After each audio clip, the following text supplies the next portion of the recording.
What is a narrative? Narrative writing tells a story. The main purpose of a narrative is to entertain the reader, but stories can also contain a universal theme or moral, or teach the reader a lesson. The stories can either be imaginative or realistic. There are loads of types of narrative. For example, fairy tales, adventures, legends, myths, mysteries, and fables. First of all, you have to learn the grammar and language conventions used. The first convention we are going to look at are nouns. So what are nouns? Nouns are the words that are used to refer to or describe the particular people, animals, and things that arise in the story. For examples, I, product, mention, etc. For example, she has a lovely face. Face is considered to be a noun. The next conventions we are going to be looking at are adjectives. Adjectives are words that are used to build noun groups to describe the people, animals, and the things in the story. For examples, green, short, weird, etc.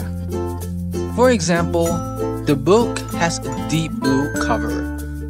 Deep blue is a color, which means it is an adjective. Verbs.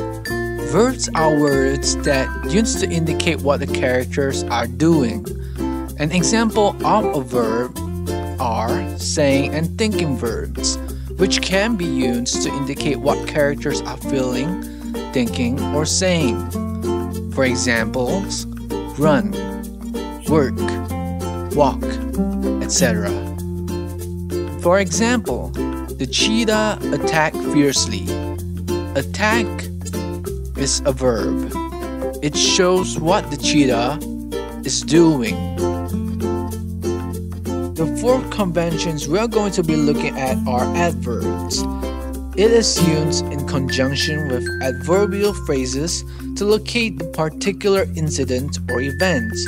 For examples, slowly, heavily, ridiculously, etc. For example, the teacher ran quickly. Quickly is an adverb. It describes how fast the teacher ran. Therefore, adverbs are crucially detailed. Convention number 5. Connectives. In order for you to gain more marks, you have to use time connectives to show a sequence of events through time. For example, in a flash moment, suddenly, a long period of time, etc. A connector can be used in a sentence like, all of a sudden she disappeared. All of a sudden is a connectives. The final conventions I'm going to talk about are tense. In a composition, you usually use past tense, except when there's a dialogue, which you use present tense. For example, has, had been, would, etc. A tense can be used in a sentence like, I was doing my homework. Was is a past tense. Secondly, you have to learn using concrete details for narratives.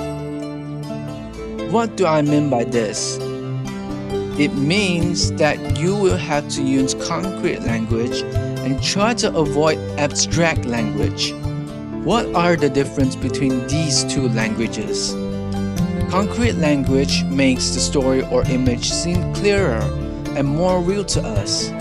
It gives us information that we can easily grasp and perhaps empathize with. Abstract language makes the story or image difficult to visualize. It leaves your reader feeling empty, disconnected, and possibly confused. Here are an example of an abstract sentence. It was a nice day. Now let's convert it into a concrete sentence. The sun was shining and a slight breeze blew across my face. Do you see the difference?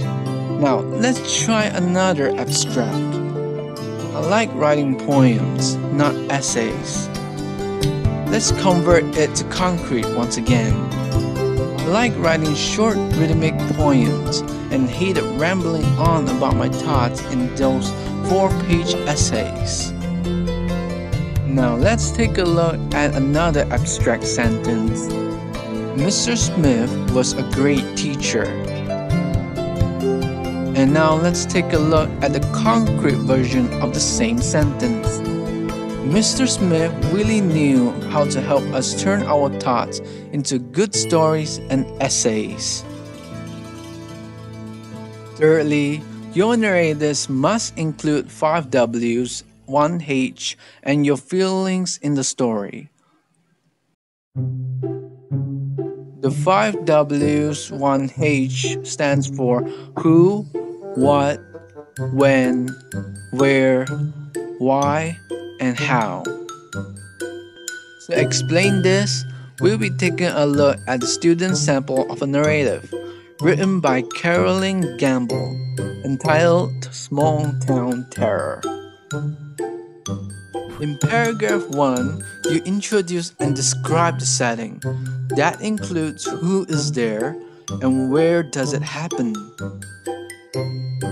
Situated between majestic mountains and rolling hills, Benton is much like any other small eastern Tennessee settlement.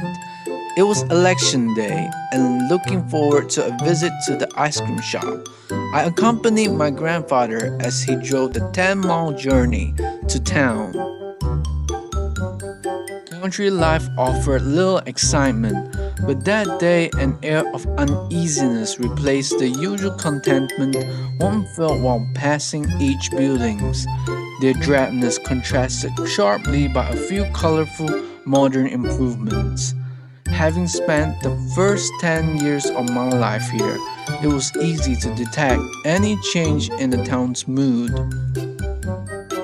In the next paragraph, paragraph 2, you have to describe your surroundings.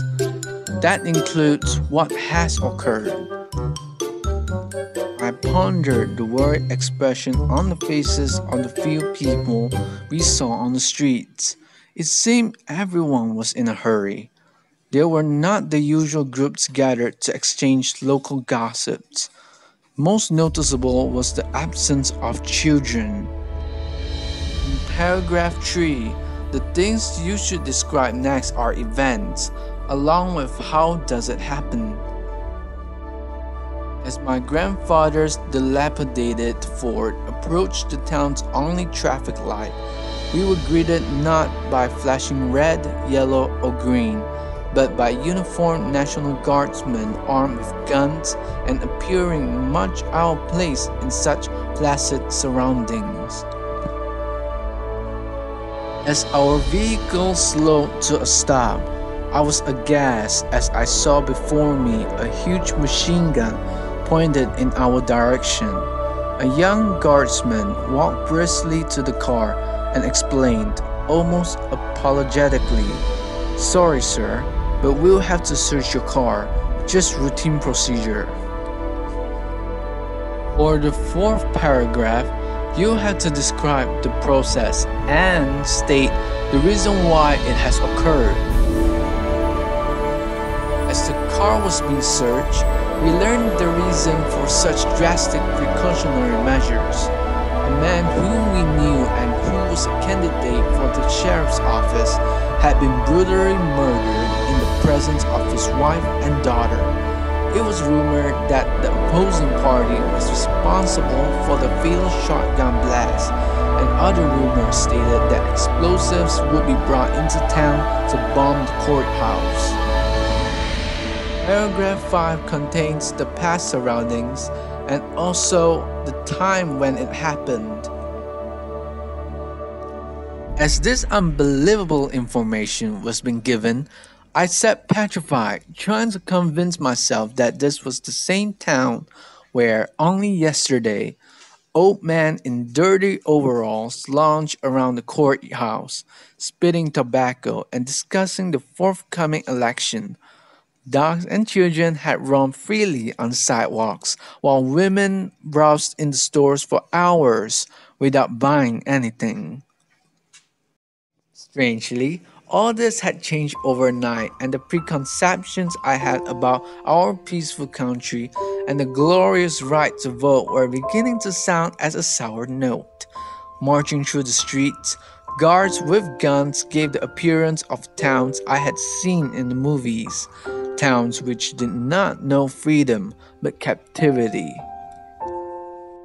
Paragraph 6, otherwise known as the conclusion, is where you conclude your story either using direct speech, leaving a mystery, or giving your reaction to the story. In this sample story, it concludes by leaving a mystery. He'll probably go home, I mused to myself, as my grandfather began changing the gears to move on. Surely no one could be so stupid as to go into that courthouse now. Thinking how wonderful it would be to get back to the safety of our farmhouse, I was somewhat taken aback when Grandpa parked near the entrance of the threatened building. The lines in his face seemed to be carved with determination, and with unfaltering stride, he quickly mounted the steps to the building. A man had died at the hands of those who tried to control a country's right to vote. That right was now even more precious. Grandpa would vote. Practice makes perfect. To keep up your newfound narrative writing skills, try to read other well-formed narratives, such as classic storybooks. Additionally, keep writing your own narratives and let your family or friends read over them for feedbacks and advice. This video is credited to Jean, the awesome editor, and Tyng, the smart information provider, and Johnny, just the voice.